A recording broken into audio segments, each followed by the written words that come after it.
This is a Kemp Oral History Project interview for the Jack Kemp Foundation with General Peter M. Pete Dawkins. We are in the offices of Flintlock Capital in New York City.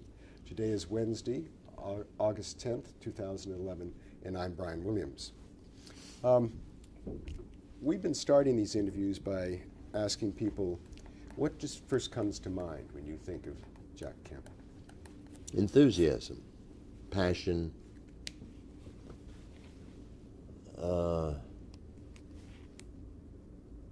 curiosity, very curious man, a quality I admire enormously, and warmth.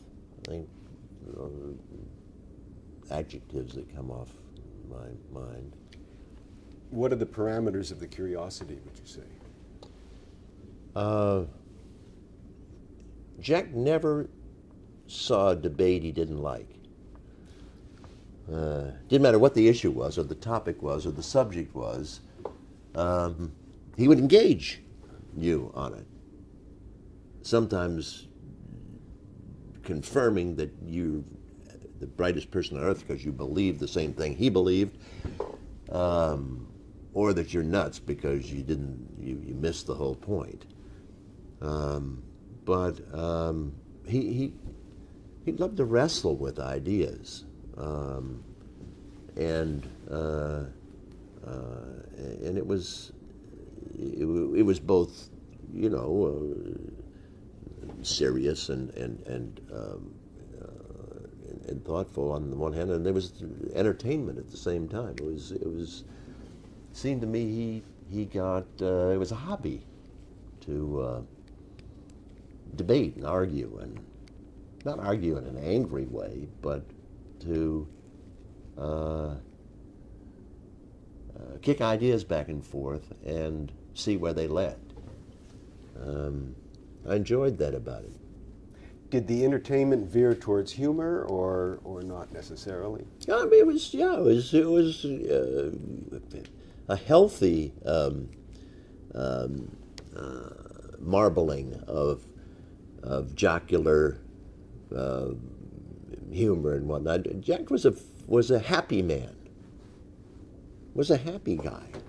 Now, I've got to qualify that in the sense that most of the time I've spent in my life with Jack was in Vail, Colorado. So it was in a context of being away from the office, with his family. He'd put several houses together and had limitless family members around a good deal of the time. Saw him mostly in the wintertime. He was an avid skier, as am I. And so I think he was particularly buoyant during those periods of time by the fact that he was out of doors. He's an active, physical, vigorous person, and loved the mountains,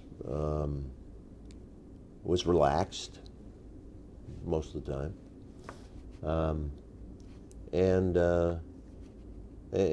thoroughly enjoyed having his family there be a part of it. So it was these were very positive settings in which I had the opportunity to spend time together with Jack and Joanne, and Jimmy and the gang. You used the word engagement a few minutes ago. What was his engagement style? Well, he was Jack could talk. He could definitely talk about anything for any length of time.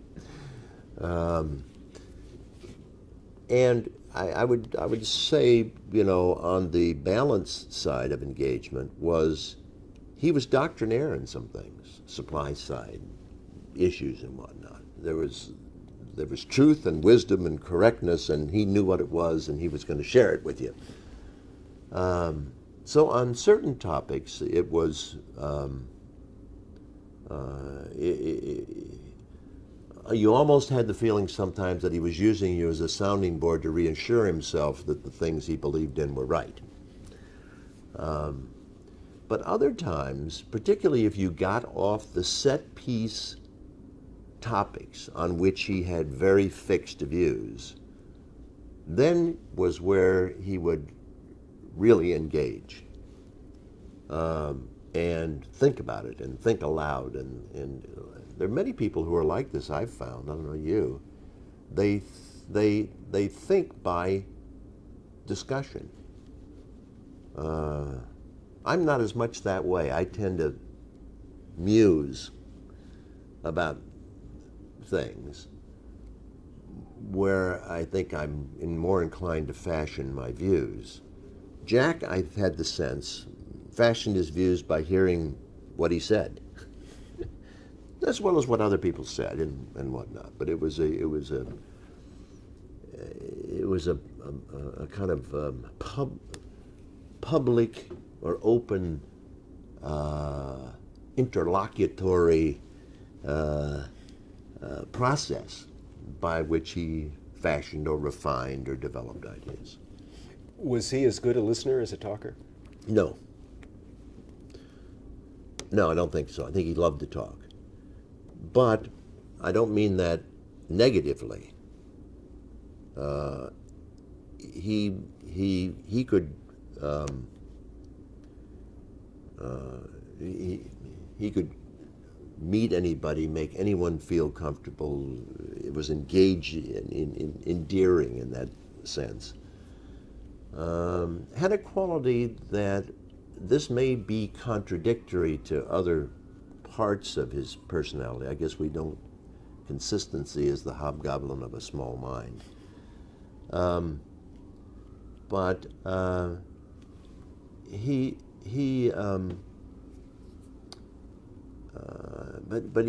would, if it was a topic that either he had a fully fashioned view of or one he wasn't terribly interested in, he was not a good listener. Perhaps most of us aren't in that regard. But if you brought up something that was new or he hadn't thought of,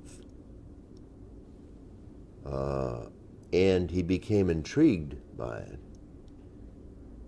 he would listen very carefully, and he was a good he was a good interrogator. He would that's probably not the right word, but I mean investigator. He would we had long conversations where he would just pick away at it, clearly trying to get his fix on it.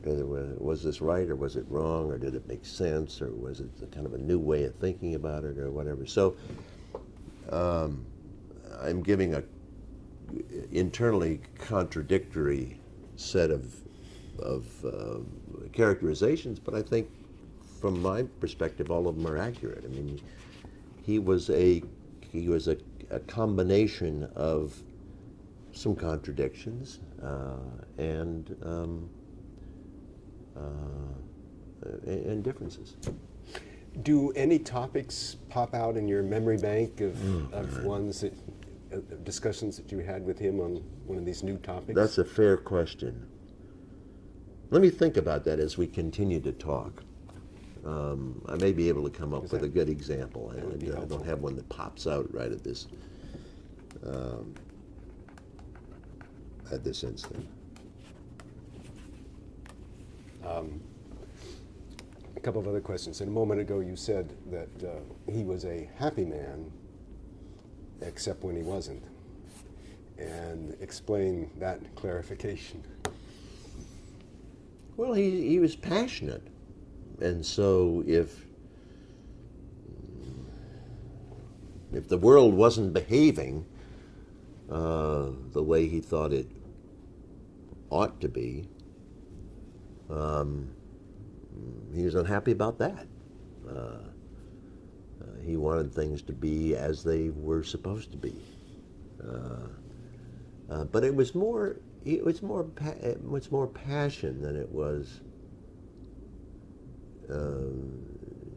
being unhappy. You know, he had this wonderful quality, fresh, energetic, likable exuberance about him. And, you know, that it didn't matter if you disagreed, by and large, it didn't matter if you disagreed with him, you still liked him. I suspect you've picked that up from many other people. In that there was you also had the fact, I'm trying to explain it to myself, I think. Also the fact that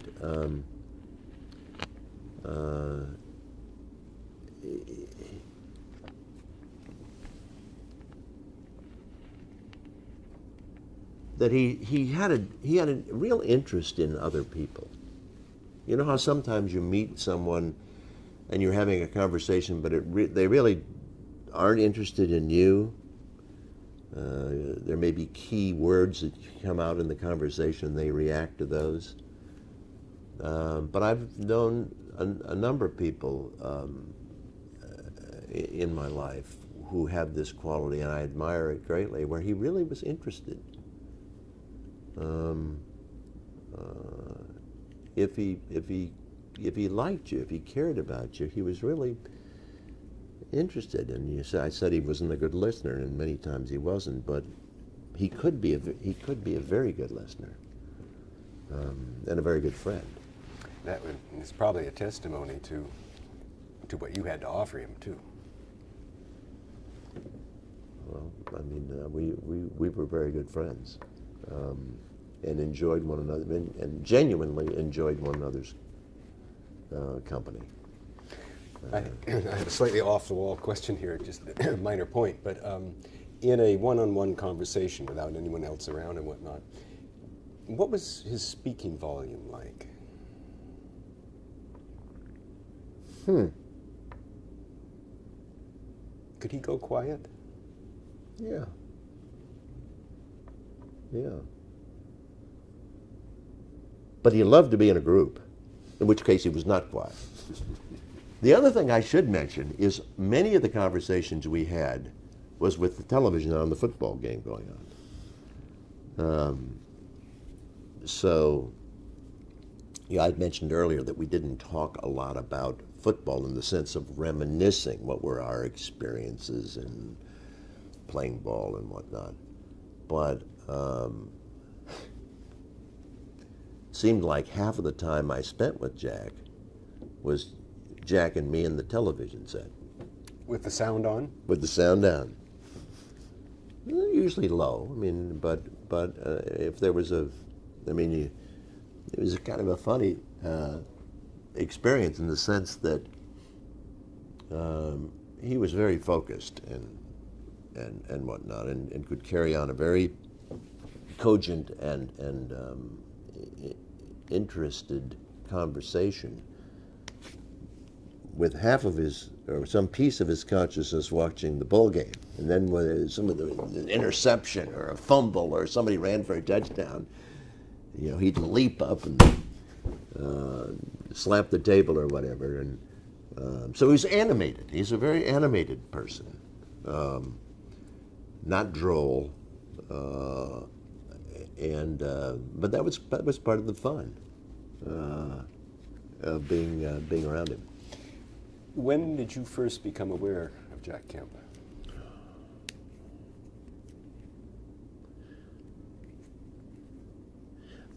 I guess it's an interesting question. I was aware of him when I was in the military because of our shared football experience. I didn't meet him until I was out of the Army. Never met him until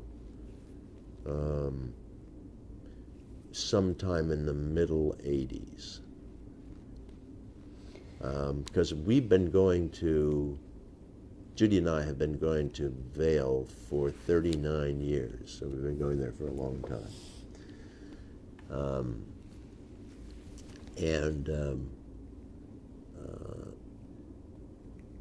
And so the first time I met him was at I think a cocktail party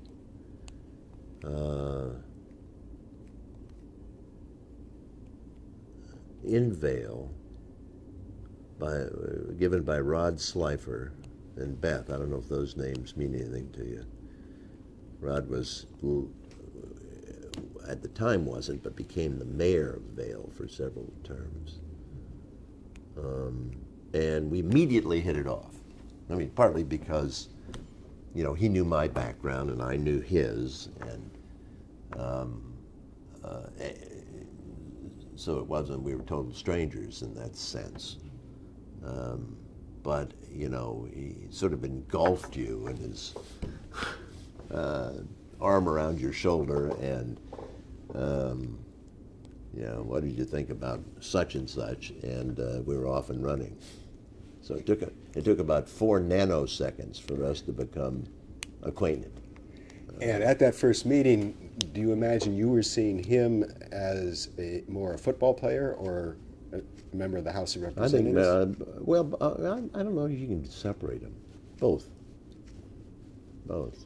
And he was looking at you more as an athlete or as a military? Oh, man. I think he had... Jack knew who I was and knew my background, knew I'd been in the military and you know, played ball, and I guess maybe through mutual friends or something. So he was kind of cognizant of the bold print entries of my background, and I likewise of him. And we did talk about military things, both at that first meeting and for the years afterwards. He was interested in the military. I think had a tiny little military experience when he was playing ball, but nothing of any significance. I don't know if he was on any Armed Services Committee positions or whatever. I don't think so. But we would talk about yeah, with some, now that I look back on it, with some frequency about, and he seemed to, warrantedly or not, wanted to get my opinion on things about what was going on with the military, or whatever engagement we were in the midst of at those times and whatnot. But there were no boundaries on what we talked about. I'm going to pause here just for a moment. Yeah. So, in broad general terms, characterize your relationship with Jack Kemp over the years.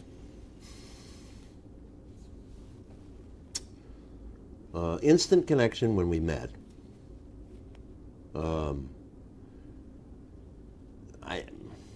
I'm not good at my specific memories, so, but I think we got together again within days of when we had met. Skied a good deal together. He skied at top speed. Not always in Olympic form, but everything was a race, and he loved it, absolutely loved it, and was happiest when there would be a clutch of people who he knew and were friends and skied with, which he would lead down the mountain. And it was just it was a very important part of our relationship, because it was, in a way, it was it kind of purified things, you know, the complexity of politics, and particularly at the levels that he operated in, the agendas and the contradictions and the ways you had to fashion alliances, and all of what his life as a politician was about was complex. Skiing was simple. It was, in a way, kind of pure, and I think even kind of metaphorically he enjoyed it as it was refreshing and a kind of a release and a cleansing. And maybe I'm attributing too much to it, but it was fun. And as we got to know one another and spend time together, and our wives, Judy and Joanne, became very friendly. We would, and we met all the family, and so we would seek one another out, and if we were going to ski, we'd always check in and find out if they were going to be there, and if so, we would get together for dinner or ski or all of the above or whatever. Then, of course, when I ran for the Senate, then I became more involved with the Washington Jack Kemp,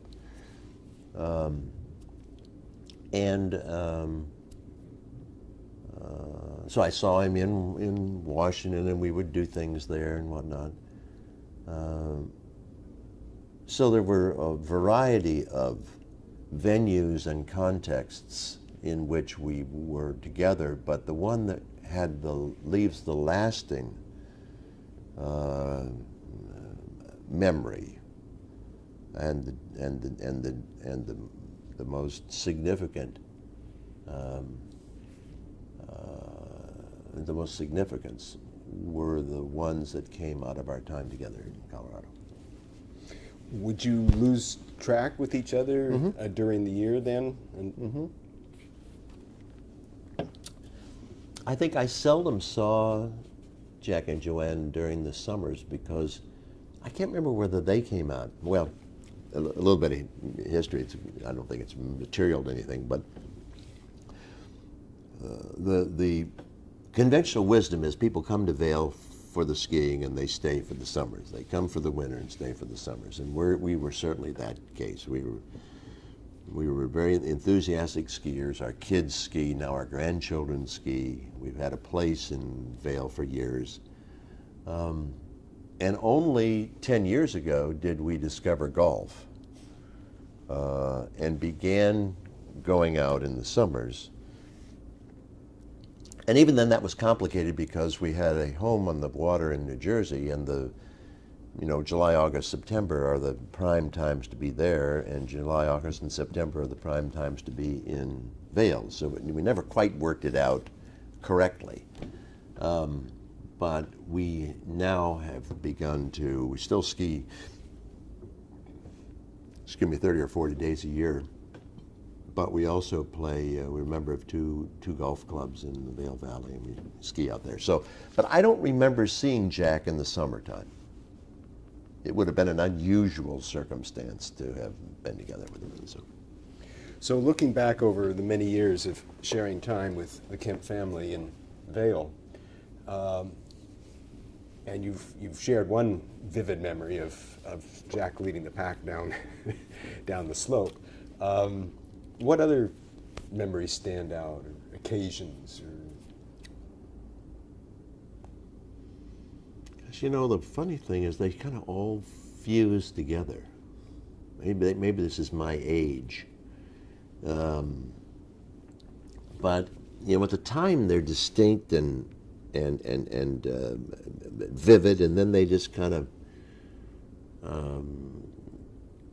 fold together. I sort of associate Kathy Black and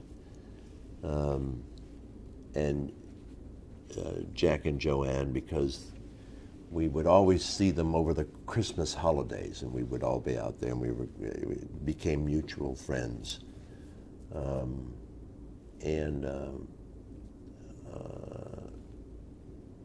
so that was another kind of set of relationships that developed. Jack would periodically speak at gatherings in Vail. There's of course a big New York contingent in Vail, and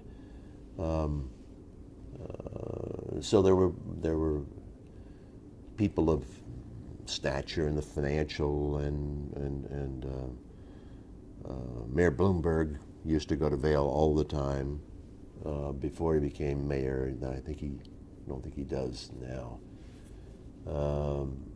But there would be dinners or gatherings and or lunch things, and Jack was sought after and would regularly speak at those sorts of things. But again, what I'm repeating, but the main part was personal and family and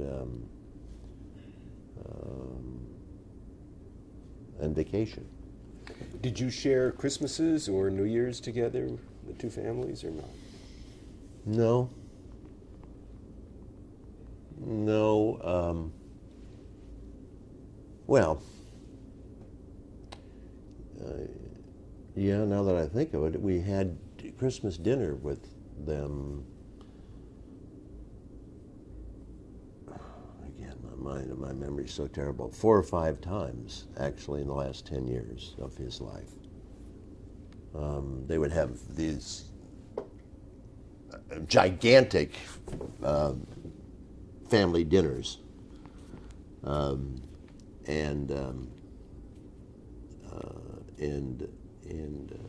so our kids and then our grandkids would come along and join in. Those are frolicsome and good fun. And then Jack had a birthday party that Joanne gave for him 5 years ago or something like that. Has this come up in any? I remember sitting out on the back deck of his house. What month is Jack's birthday? You know, I've got the year, but I've forgotten the month. It's not important. Right. So yes, the answer is yes. We did share several Christmas dinners together and a birthday party, and I mean they're just a lot of occasions. How would you describe the workings of the Kemp family as you observed it?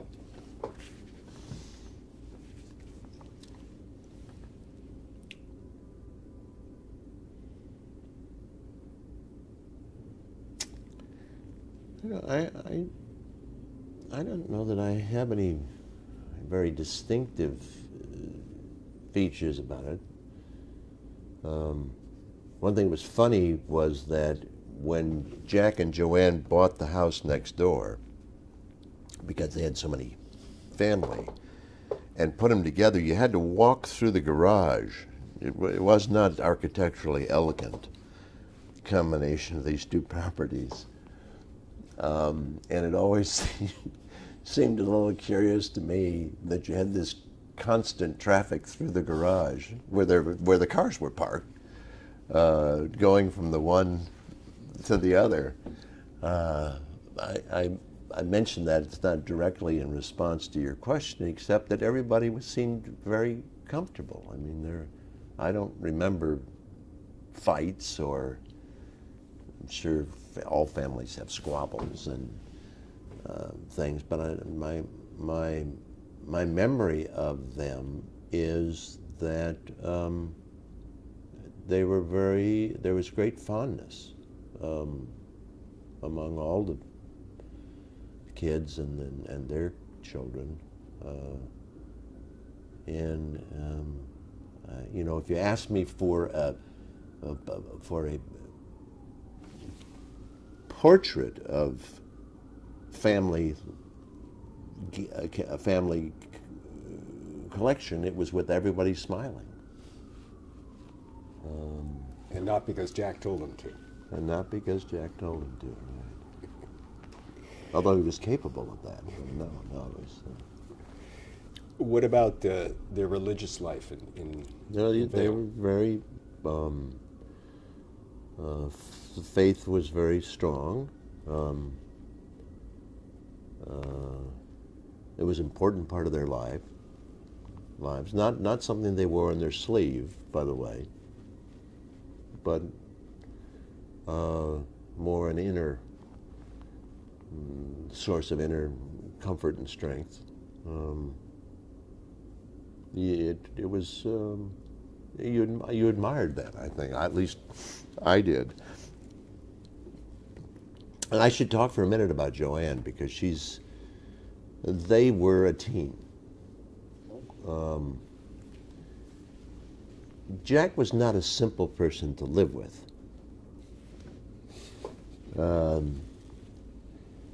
You know, he was action biased, impatient, strong-willed. Could be aggressive. I don't mean physically aggressive, but I mean by temperament.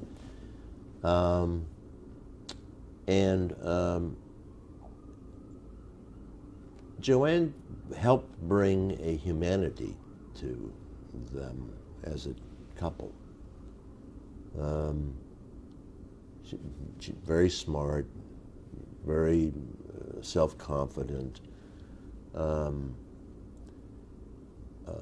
a person, you know, in her own right, but she seemed to relish the role of being Jack's wife. She didn't feel it necessary to compete with him. Didn't compete with him. But people, and Judy and I included, had a fondness directly for Joanne as well as for Jack and Joanne. She was a person who you just liked, and she was thoughtful and alert and not funny but fun.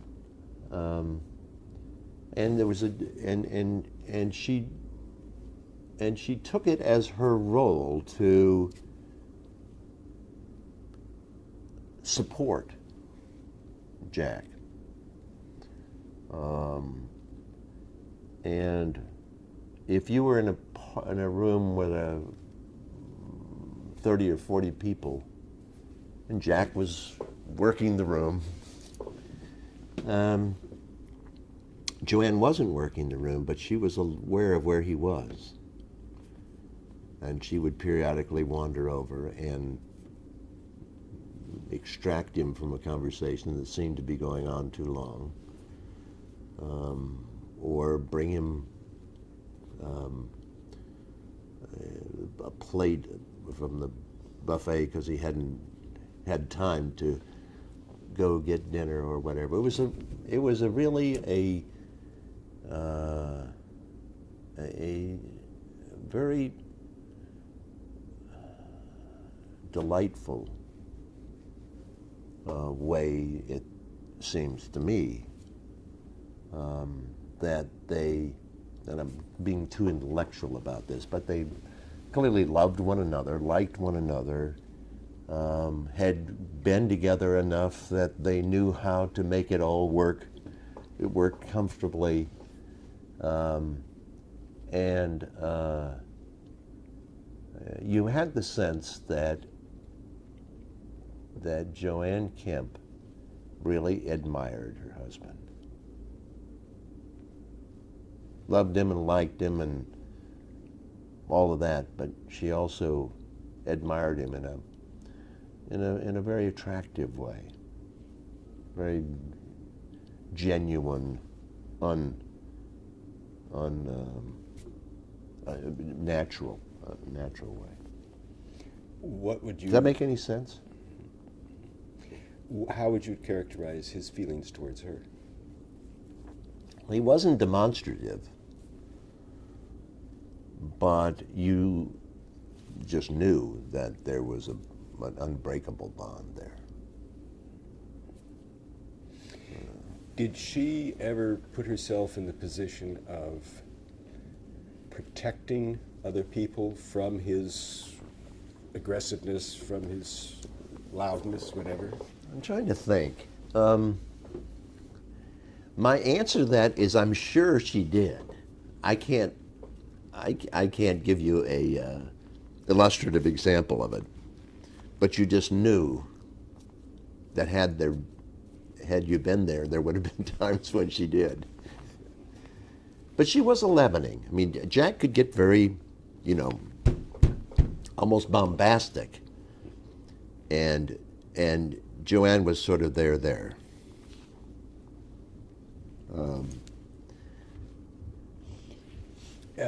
Would that we all would have that kind of assistance.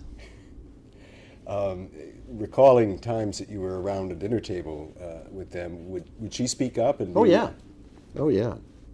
In fact, one reason I think my wife and Joanne got to be such good friends is that both of them are quite prepared to assert themselves and become a part of it, not to compete. Again, there's a very different. If he was arguing supply side doctrine, Joanne would not enter into that. But in a more, wide-ranging conversation, sure, she was perfectly prepared and did, assert herself, share her views, had views, and nice. In Vail, did they have domestic help? I don't think so. So she ran the household. Yeah.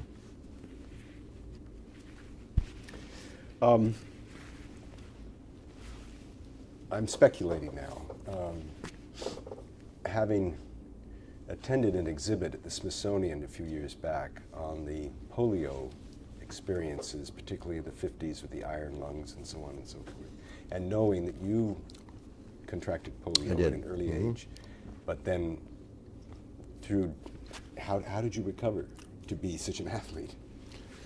Well, I was very fortunate. At the time that I was 10, 38, 48. Probably 1948 or 1949, so, back in the Neanderthal age.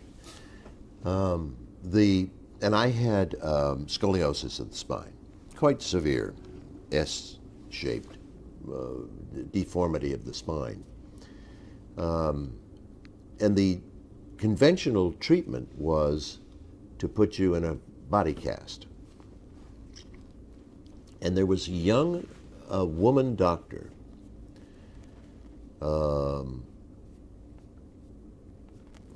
this is awful, I'll remember her name in a moment, who had concluded that this was the wrong way to treat this disease, particularly in children who are rapidly growing. And so her thought was that rather than put them in a body cast, which is permanent, made it permanent, but if you had a spine with a curve in it, what you did was you built up the muscles on this side of the spine, and you let these deteriorate, and it would grow itself straight. And so my mother somehow found this doctor, and so I went into what was about 2.5 years of therapy, exercise, where every day for an hour, hour and a half, my parents would put me through these very, very exertive set of exercises in order to use the asymmetry of the muscular development to grow the spine straight. And I still have something of a curvature, but but what it did was it got me very involved in physical activity. And I was small. I was a runt, a little bitty kid. But I loved sports, and I wanted to play sports. So I rode off in popular mechanics to Charles Atlas. There was a Charles Atlas thing, and called dynamic tension, I think. It was isometric exercise before they had the word. And I made barbells out of a piece of pipe and some cement-filled coffee cans, and began working out in conjunction with this therapy, because I realized I had to get bigger and stronger if I was going to play competitive sports. And so in a way, all of this was aiding me. And then when I went off to college, I only weighed 185 pounds by then. And at that stage, this is a long digression, I'll stop it here shortly. We'll talk about Jack, but there was a thought, which seems so naive now, that you got muscle bound. You didn't want to lift weights too much because you get muscle bound, whatever the heck muscle bound meant. So they wouldn't permit you to use weights at West Point. But I knew I had to get bigger if I wanted to be able to play competitive football. So I had my parents sneak a set of barbells up to my room. And I took the plates and put them between my mattress and the springs. And the bar, I used a belts to hold behind the back rung of my bunk, so I hid them from the inspecting officers. And then every night after taps, in the dark, I would work out. All of that comes back to this polio and the being introduced to physical exercise as a therapy for that. The reason I started you down this tangent is because I'm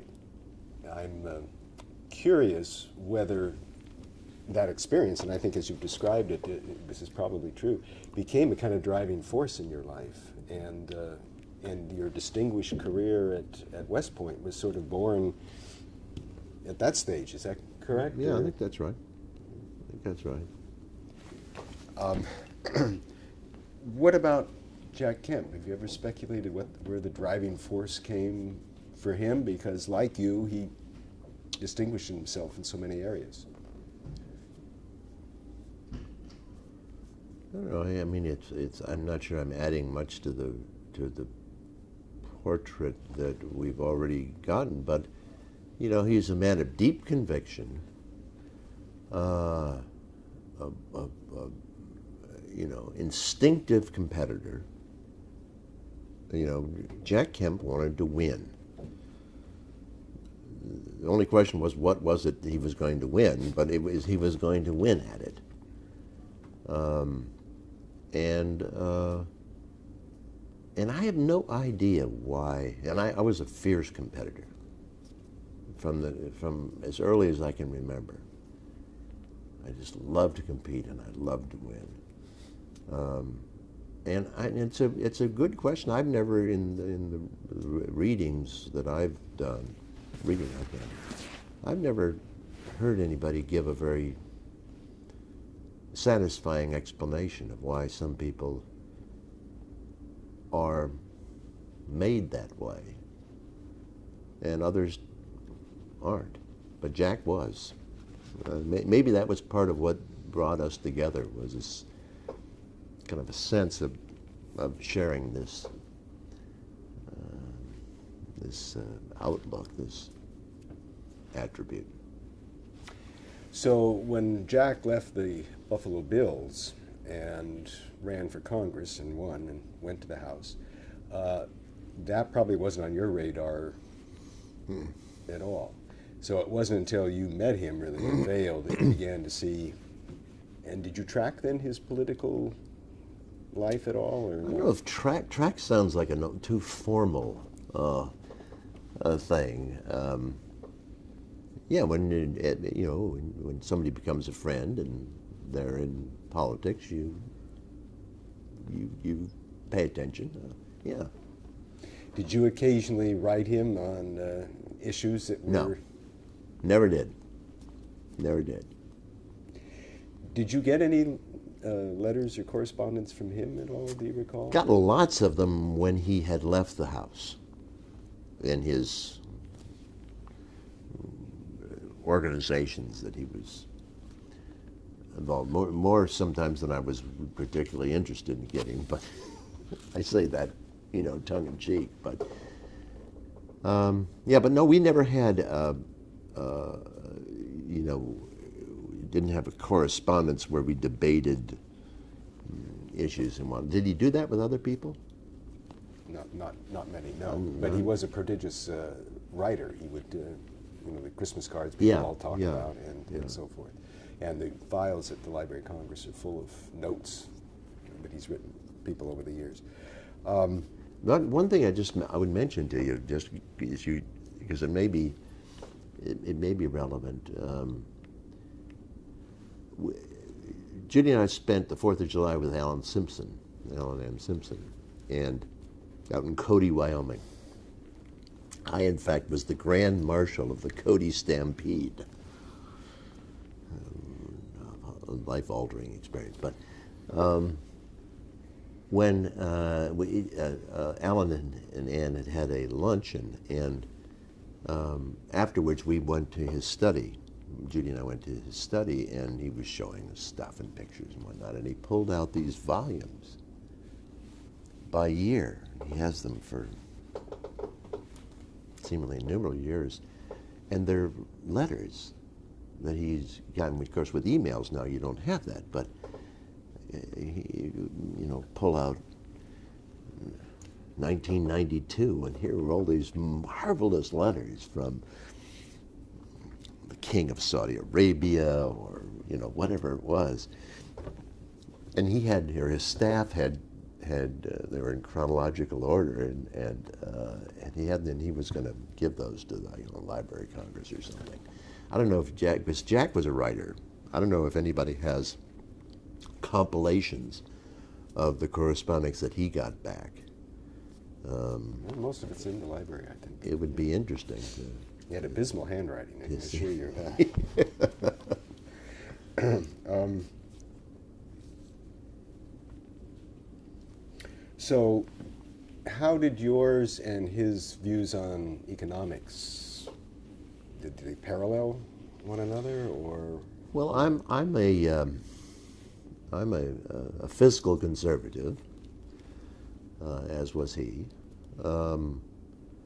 I never was a doctrinaire supply-sider, but I think my general economic view is quite consistent with his and with Ronald Reagan's and whatnot.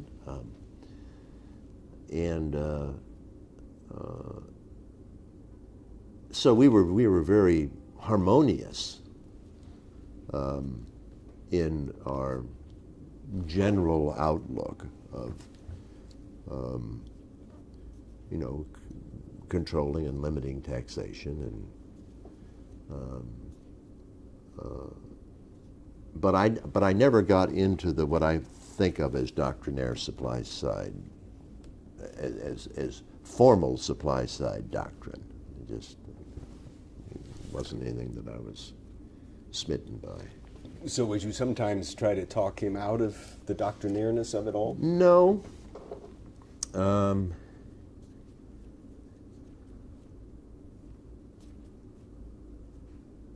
No, I don't think so. I mean, quite honestly, Jack was not a guy who you talked out of a position that he had firmly come to embrace. And so I'm now speculating on myself. I didn't consciously think this, but I think subconsciously I thought, well, you know, that's a ground I don't want to go, because all I'm going to do is get beat up.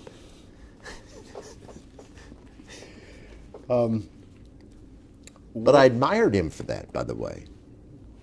I admired him for having taken the time to really understand it and then embrace it and then be a proponent of it. It's terrific. When you look back on the Reagan years, in terms of economics and in terms of the economic well-being of the country, was Reagan really a success and his policies a success, or was there more problems to it than a supply-sider would admit to? That's a very cleverly leading question. The answer is yes. Oh, okay. No, I mean, became a big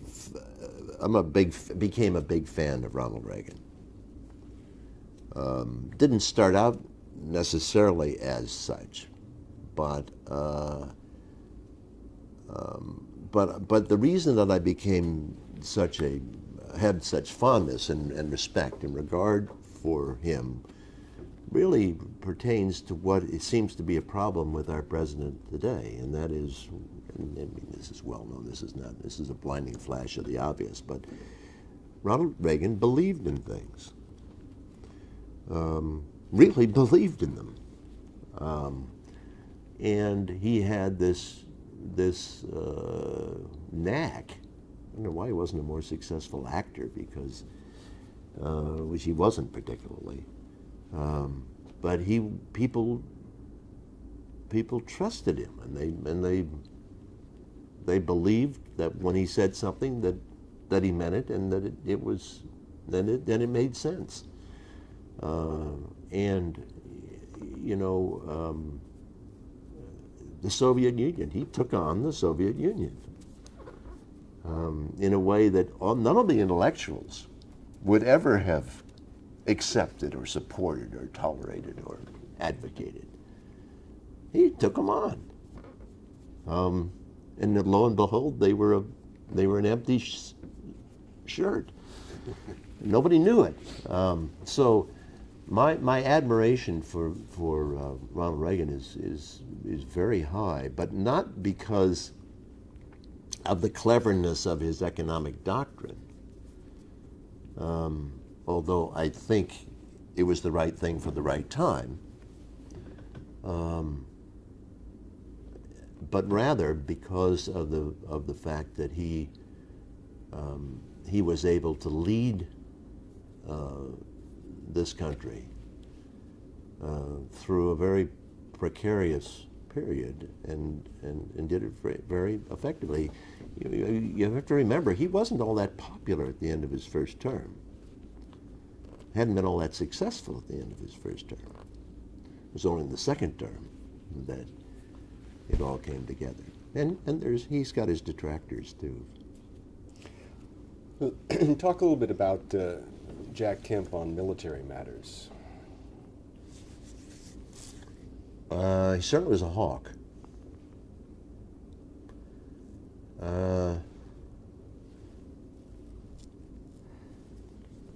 Trying to recall whether we had talked much about. I mean, when we met was during the Cold War, and I had been working for the Deputy Secretary of Defense for a while and had been very involved in strategic nuclear matters, and he seemed to be intrigued by that. So we spent a number of conversations I can recall talking about strategic nuclear issues and the basis on which that thinking rested.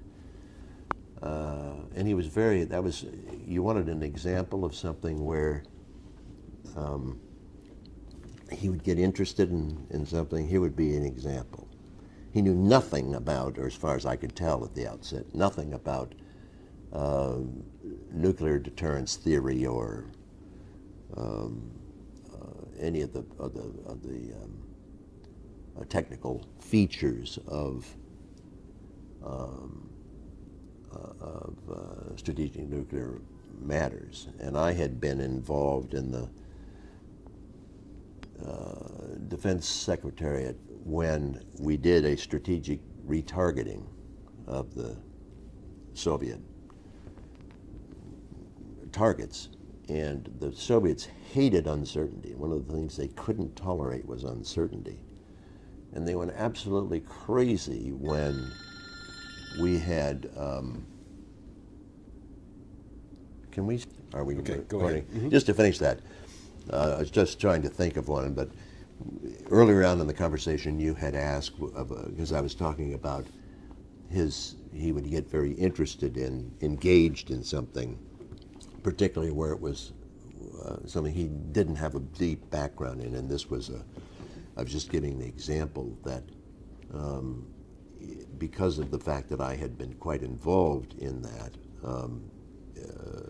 strategic nuclear matters, we spent quite a bit of time, and he was very curious about how do you think about it, and what are the parts of it. And the example I was giving was when we retargeted, the Soviets found it very, very, very troubling to deal with uncertainty. I mean, they had their spies had integrated, they knew exactly what our targeting thing was. They'd spent, I don't know, 6 or 8 years infiltrating and getting all that. And suddenly we just completely redid it. And it was really almost comical to watch how they were flopping around and desperately trying to figure out what this was all about, and they were just so uncomfortable with uncertainty. But just to clarify, that was our targeting places Them. Them. Okay. Did Jack Kemp have a particular reputation at the Pentagon? I mean, was he a kind of go-to guy, or? No, he wasn't a go-to guy. No. Let's move then to your run for the Senate in Mm-hmm. 1988. And how this pertains to Jack Kemp? That's right. That's right. Okay. But I was curious because I had read somewhere that Virginia Democrats had tried to get you to run for the Senate in Virginia, but you were really a committed Republican for all of your life. Yeah. Right. So that was not going to be a temptation. That was not gonna happen. So how did you come to run in New Jersey? Well, first of all, it was a terrible mistake. A Republican running for statewide office in New Jersey is almost an oxymoron. And I'll tell you exactly how it happened. A friend of mine who will go unnamed, but who I had a lot of confidence in, told me when I was thinking of, had engendered this idea of running, he said, here's one piece of advice I have. Run from a state where if you don't win, you'll be happy to live in. And I took that advice, and that's what led to my going to New Jersey, because we had a home in New Jersey. It's one of the really, really big mistakes I've ever made in my life. And I learned from it. And that was, I've always gone flat out. I think, at least I've believed I've gone without qualification to win, to succeed at whatever I've undertaken. I should have run from Michigan. I would have been a favorite son from Michigan. Michigan's a much more tolerant, despite Detroit's Democratic bias, much more tolerant of Republicans and the history of Republicans than New Jersey. My wife wasn't interested in living in Michigan, but it was one of the few times in life where, and I regret it, that I flinched. It was a long shot going as a novice to run for the Senate to begin with, but it was almost a fool's errand in New Jersey, given that. And so I like to believe I learned from mistakes, and I've tried to be more true to my basic belief in that if you're gonna go after something, you go after it without qualification. You don't plan on what happens if you don't succeed. When you surprised many people when you retired from the Army, mm-hmm. Were you looking at politics as something? No. You were not steering yourself in that direction? No, I had, it's a very simple thing. I had a bad parachute accident, which I recovered from, but my spine was already challenged from my early childhood, and then it got badly compressed, and ultimately, when I've just become a young brigadier, and I had a attack and had to have, I went to Walter Reed and they had to do a spinal surgery on me, and as a result of which they told me I could never parachute again. Well, I'd always been a parachutist. I'd been in the 101st Airborne and the 82nd Airborne, and I wanted to command an airborne division. And they said, well, you're not going to be able to do that. And I mistakenly, I think, again, made the conclusion I didn't want to become a headquarters general. And so I was, 43, 44 years old, and decided that, if I'm not going to be able to do what I really wanted to do, this is a good age to get out and do something else. And so it was as simple as that. Did Jack Kemp encourage you to run for office? Was he part of your decision? He wasn't one who spontaneously said, gee, Pete, you ought to run for office. But when I got serious about it, I went to see Jack, as I did to kindred folk, to get their counsel and whatnot. And Jack, of course, was unqualifiedly exuberant. Not only did he encourage me, he said he demanded that I had a responsibility, a religious obligation to do it. So he was pretty emphatic about encouraging me to do it. And he thought New Jersey would be okay? Jack, sure, whatever. Did he participate at all in your campaign? Yeah, I don't remember. And again, this is my failing in my memory. But yes, he did, and I'm sure he did fundraisers for me. And I mean, it gets to be kind of a blur.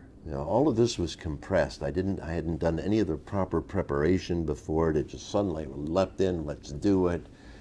I think we have raised money in 18 states. In fact, one of the awful bits of torture of running for statewide office there is you couldn't raise enough money in New Jersey to take on a rich incumbent. So I had to raise money in Texas and California and Michigan and Connecticut and Florida and every place. So who did what and where, it's all in kind of a confused mass. But yes, Jack was encouraging, supportive, involved, and I was very appreciative of his. Did you run in a primary, and were you opposed? No, I was unopposed. Now he, of course, was... Which was probably a bad thing, by the way, but that's a whole other story. He was running for president Yes. in '88, so he really didn't probably have much time until Well, he dropped out. I can't remember if it was him or not. One of the problems I had was I had been trying to get Peggy Noonan to work on my my campaign, and had met with her, and she seemed very responsive to it, and then she was stolen off a week later by one of the presidential campaigns. I don't remember if it was Jack's campaign or not, or who she went with, but one of the problems I had was how many presidential contenders were there in '88? 6? Yeah, they were quite Republicans, something like that. And every one of them, just about the time I would line up somebody to be on my staff, they would get an offer to one of the presidential things. And so I ended up with a rookie staff. I was a rookie with a rookie staff, where my vision had been that I needed help, so I needed to have a really set of grizzled veterans on my staff, and they eventually all got bled away to the presidential campaigns. So other than the question about Noonan, Jack didn't supply any support for you in terms of staffing, No. that you recall? No. I was surprised at how nasty that campaign was. I read a couple of things about that. Yeah, it was Jim Carville's warm-up, and he got it. He understood that we didn't. It wasn't until the last week of the campaign that it finally dawned on me of what this was all about. And then I've gotten to know James since then, and yeah, he said, the only way we're going to beat you was to corrode your reputation, and so we just put everything in, and then and Roger Ailes was helping me, then he also went to the presidential side. And Roger immediately said, look, they've gone negative. You can't not go negative. And I said, I don't want to go negative. It's just that's not the whole basis on which I want to, run for public office. That's not what I am. He said, well, you're going to lose. And then once we got locked in that battle, it was literally a foregone conclusion. But it was very complicated because I want to get back to Jack, but the reason that they say you have to go negative is if he puts out a negative campaign, normally they're TV things, and you go positive and you say, well, that's not right, that's a lie, that's inaccurate, and you do it really well, and let's say you persuade 95% of the people that you're right, well, you've lost 5%. And you never get 100%. So you're doomed. The only thing you can do, now it's different now, but at that stage was you gotta lob the mortar shells back, and then once then I'm off my theme, and it's just a couple of bitchy guys spitting at one another, and nobody wants to do that. And so. Did economics play a big role in your campaign and your issues, or not? Not really. Not in New Jersey. It was. No, that was not a leading piece of it.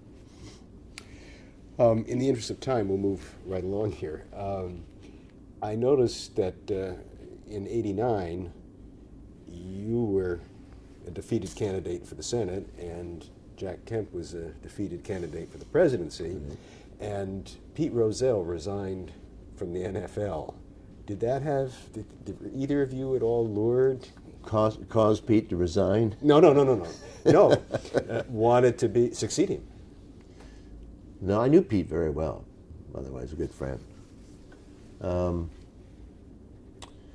No, I mean, frankly, I was broke again. I'd made some money on Wall Street and then spent it all and then borrowed $1 million. And so I was $1 million in the hole.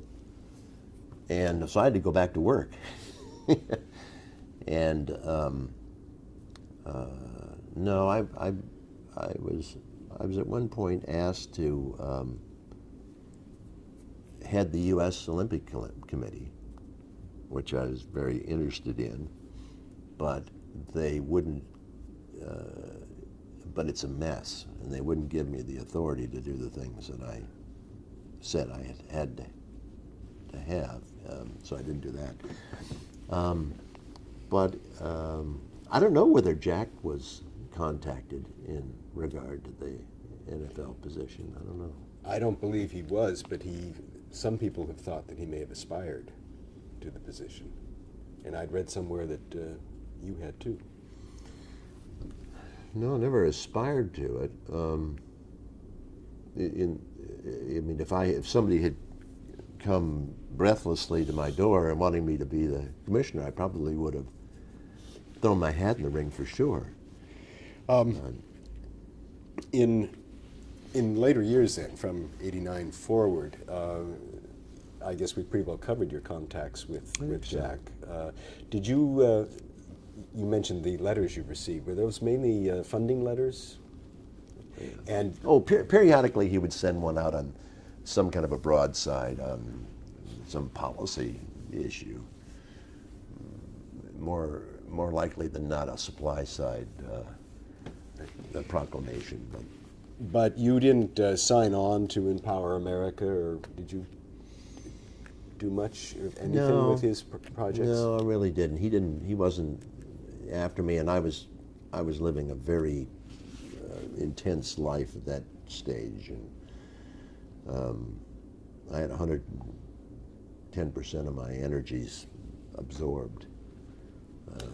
Were you at all involved in his last days?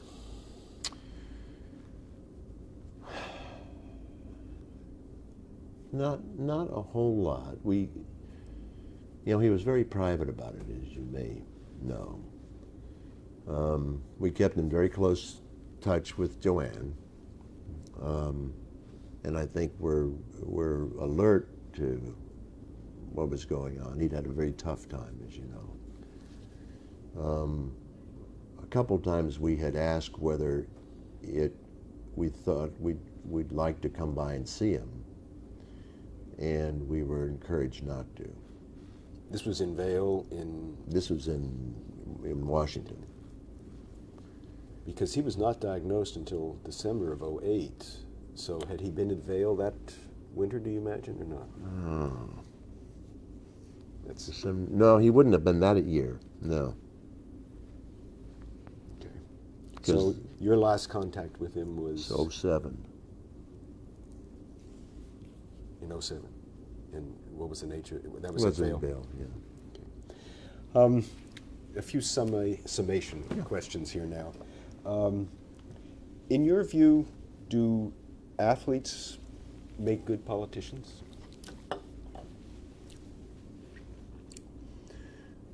Well, I'm uncomfortable with a generalization at that level. Some do, some don't.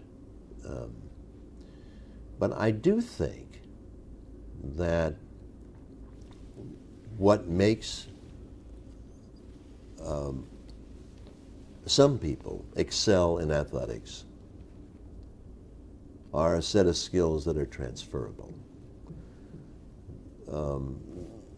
Some of them simplistically, the importance of fundamentals, that you have to be master of the specifics and the techniques.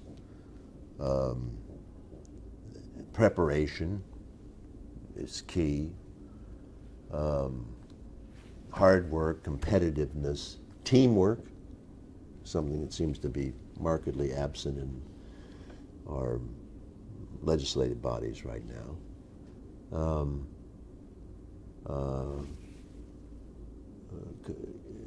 commitment to, you know, to a goal beyond your personal one. I mean, there's a whole set of things that may sound corny to some people, but I don't think they are. I think they're very much translatable. But to generalize that athletes make good elected representatives, I think goes a bit too far. I'm going to rephrase that question the next time I use it. How do you think Jack Kemp should be remembered? As a patriot,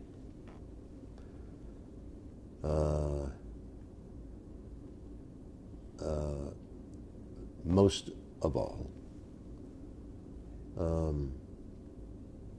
as a man of principle and integrity,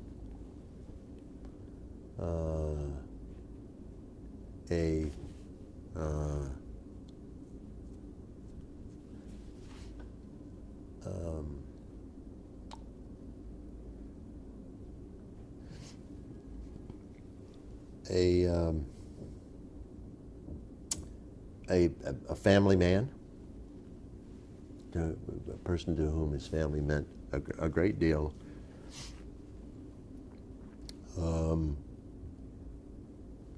and kind of in a way, a very American,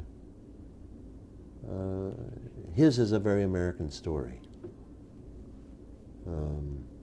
In many respects self-made,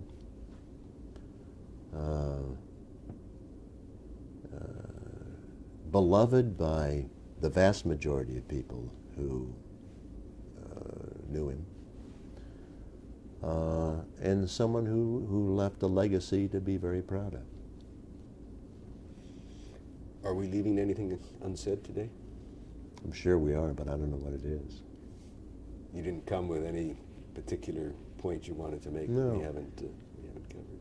Good. No, thank you. I enjoyed it. Thank you very much.